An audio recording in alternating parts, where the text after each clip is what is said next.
Poseidon, Yunan mitolojisinde denizlerin ve okyanusların hükümdarı olarak kabul edilen güçlü bir tanrıdır. Olimpos Dağı'nın tanrıları arasında yer alan Poseidon, suların ve fırtınaların kontrolünü elinde tutar.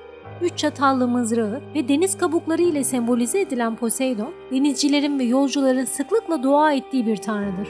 Gelin bu videomuzda Poseidon'un kimliğini ve özelliklerini, mitolojideki rolünü, sembollerini ve onunla ilişkilendirilen önemli efsaneleri birlikte keşfedelim.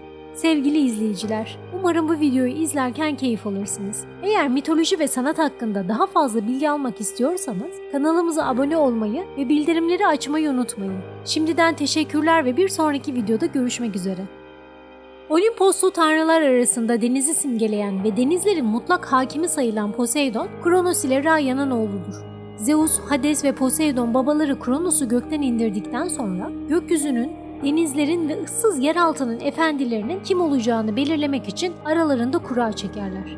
Yeryüzü herkesin ortak kullanımına açık olmak üzere kuradan Zeus gökyüzünü, Hades yeraltını ve Poseidon da denizi kazanır. Artık denizlerin hakimi olan Poseidon, Homeros'a göre Erebos adasında denizin dibinde kendisi için altından bir saray inşa eder. Sarayının geniş ahırlarında altın yeleli, tunç toynaklı atları ile yaklaştığı zaman en azgın fırtınaların aniden yavaşladığı 1001 çeşit deniz yaratıklarının eşlik ettiği savaş arabası bulunurdu. Poseidon muhtemelen tüm antik tanrılar arasında en yıkıcı olanıdır. Destanlarda ona verilen sıfat Enosigaios, yani yeri sarsan, titretendir.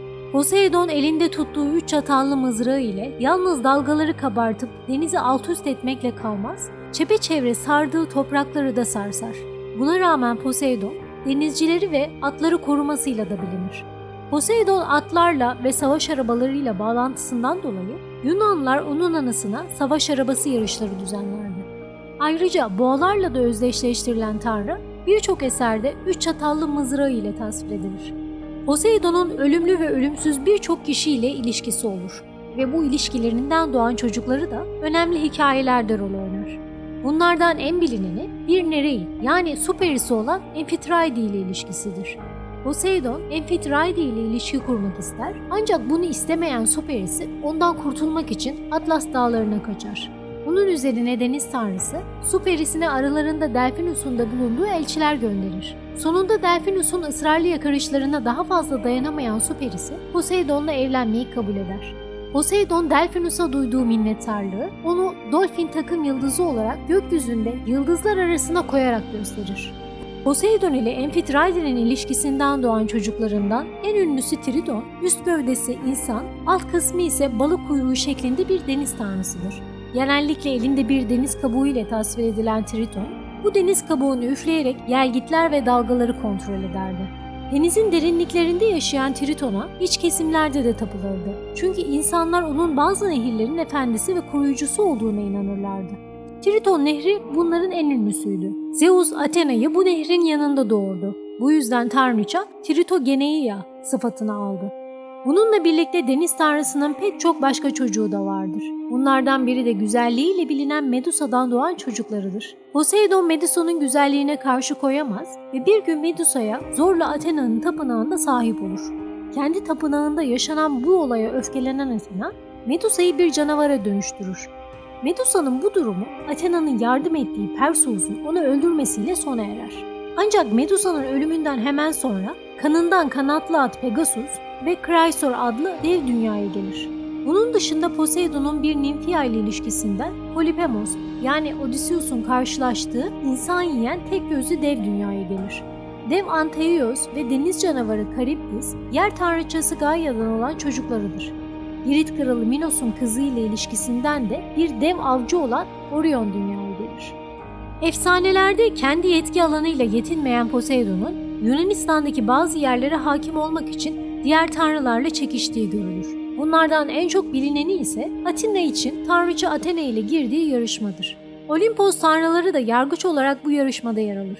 Yarışmaya göre şehre en güzel hediyeyi veren tanrı Atina'nın baş tanrısı olacaktır. Poseidon'un üç çatallı mızrağı Akropolis'in çıplak kayalığından bir deniz suyu çıkarırken Athena'nın kendisine zafer kazandıran hediyesi hem daha kalıcı hem de ekonomik olarak daha yararlı olan zeytin ağacıdır. Atinalılar Athena'ya kendi şehirlerinin tanrıçası olarak seçince Zeus anlaşmazlığı giderene kadar Poseidon kırsal kesimi sellere boğmuştur. Athena'nın tapınağı Atina'da Akropolis'teyken Poseidon'un tapınağı Ege Denizi'ne görkemli bir sundurma gibi uzanan Cape Sunium'da dikkatleri üzerine çeker. Zeus'un baş tanrı olduğu kabul edilse de güçlü bir tanrı olan Poseidon, Zeus'la boy ölçüşmekten çekinmez ve kendini ona eş görür. Hatta bir keresinde Hera ve Athena'nın da yardımıyla Zeus'u zincire bile vurur.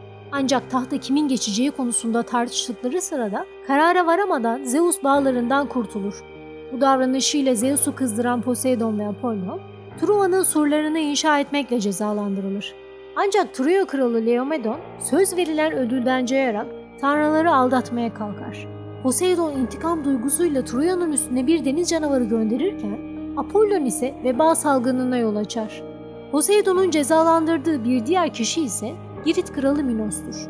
Minos, Olimpos tanrılarının isteği üzerine tahta geçtiğini kardeşlerine kanıtlamak için Poseidon adına bir mabet inşa eder ve denizden çıkacak bir boğayı da Poseidon için kurban edeceğini söyler. Bunun üzerine Poseidon'un gönderdiği boğa herkesin şaşkın bakışları arasında denizden kıyıya çıkar. Bunun bir tanrısal işaret olduğuna kanaat getiren kardeşler abilerinin tahta geçmesine ses çıkarmazlar. Ne var ki Minos güzelliğinden etkilendiği boğayı söz verdiği gibi kurban etmekten vazgeçerek onu kendi sürülerine katar ve Poseidon'a başka bir boğayı kurban olarak sunar. Buna çok kızan Poseidon, Minos'un eşi Pasifia'yı lanetleyerek onun beyaz boğayı görür görmez aşık olmasını sağlar. Aşık olduğu boğa ile birlikte olan Pasifia, bu birliktelikten boğa başlı bir canavar olan Minotaur'u doğurur.